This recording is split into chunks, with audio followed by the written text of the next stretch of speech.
Today we're going to talk about how to calibrate a Evoqua Acutec 35. So it doesn't matter if this is sulfur dioxide or chlorine, but we're going to focus today just on the chlorine side.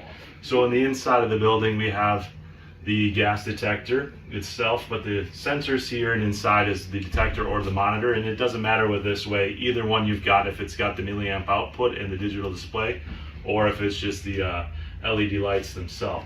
So the first thing we want to do is remove the cover. And inside there's two bunny ears inside of here.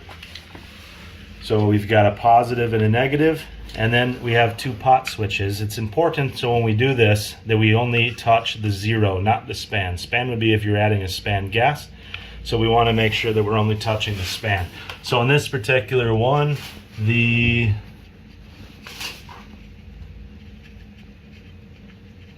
zero is the top one. Yeah, it's on the back side, it's labeled here, so we got zero and span. So the smaller pot switch is the span, and on top here, the top bunny ear is the positive, the bottom one is the negative. So we'll go ahead and get a meter out, and we'll go put it into millivolt DC. So in order to do a zeroing of the sensor, millivolts DC. Like we said before, the top bunny ear is the positive and the bottom is the negative.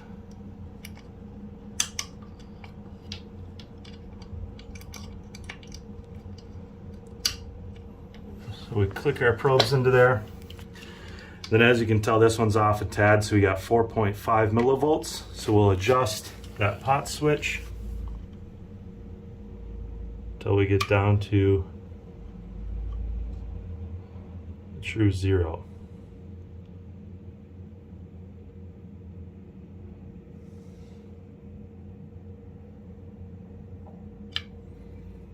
So there we go, we've got established our zero. It's kind of fluctuating around. The wind will affect this too, so it's a good thing to do with the door closed. So we have the door open for this video, but we'll go ahead and assume that that's a good zero.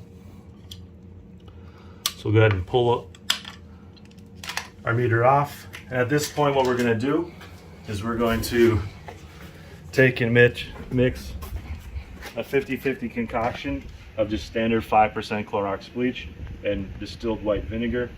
So we've gone ahead and did that already. So we've made equal parts to now test the leak detector itself. So we just place it in front of the meter. Now we can tell that our alarm's gone off, our fans kicked on, light outside's kicked on. So at that point, we've now done a proper calibration of that. We'll go ahead inside.